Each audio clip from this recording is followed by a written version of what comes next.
Advaita Acharya. Si Sri Advaita Acharya Prabhu ay ipinanganak noong 1434 sa Navagram, Bengal. Kina Sri Kubera Pandit at Srimati Nada Devi. Sila ay orihinal na nakatira sa Navagram malapit sa Srihata, ngunit lumipat sa Santipur sa pangpang ng Ganga. Pumanaw siya noong 1559 sa edad na 125 taon. Si Advaita Acharya ay nag-aral ng mga Veda at iba pang kasulatan sa ilalim ni Santa Acharya sa Pulavati, malapit sa Santipur, kung saan siya ay binigyan ng titulong Acharya. Bago ang pagdating ni Sri Gauranga Mahaprabhu, ang mga Vaishnavang deboto sa Navadvip ay nagtitipon sa tahanan ni Advaita Acharya. Sa mga pagtitipong ito, ipinapangaral ni Advaita Acharya ang Bhagavad Gita at Srimad Bhagavatam. Sa kanyang tahanan, ang mga deboto ay nagagalak sa Krishna Katha, pagsamba kay Krishna at pag-awit ng mga pangalan ng Diyos. Si Advaita Acharya ay isang espiritual na guro na may maraming tagasunod.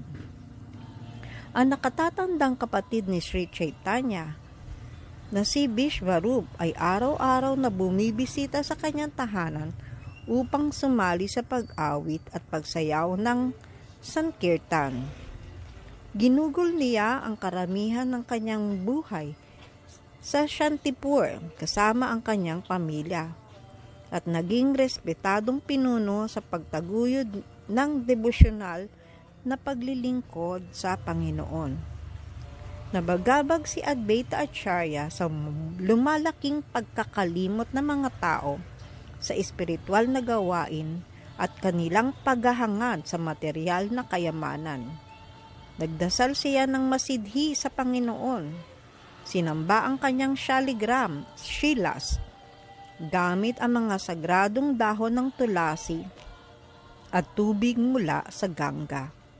At tinawag ang Panginoon upang magpakita at ipakita sa tao ang daan tungo sa walang hanggang espiritual na tirahan. Sa pamamagitan ng kanyang taimtim na panalangin, narinig ni Sri Krishna ang kanyang panawagan mula sa Goloka at nagpakita bilang si Sri Krishna Chaitanya sa Mayapur, Bengal, bilang anak ni na Sri Jagannath Mishra at Sachi Devi.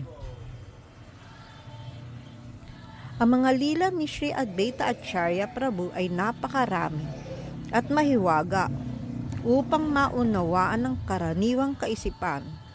Mismong si Chaitanya Mahaprabhu ang nagbigay ng papuri kay Advaita Acharya at ipinaliwanag ang katotohanan ng kanyang likas na kalagayan sa ganitong paraan.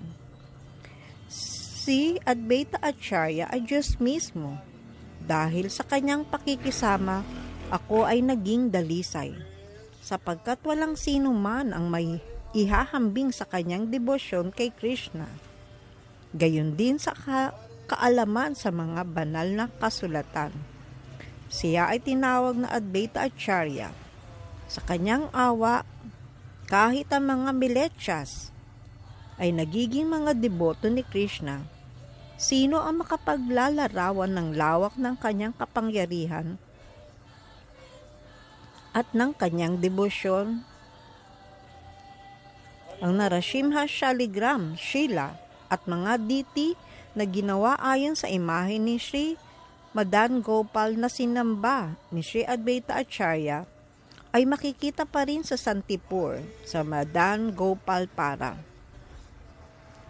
ang lugar sa pangpang ng Ganga kung saan sinamba ni Sri Advaita Acharya ang Shaligram Shila at nananawagan sa Panginoon na bumaba sa mundo, ay kilala ngayon bilang Babla.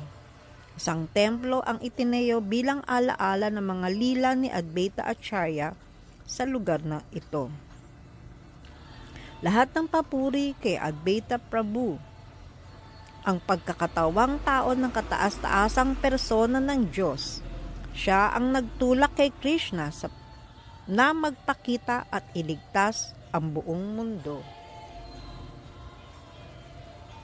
Haribol.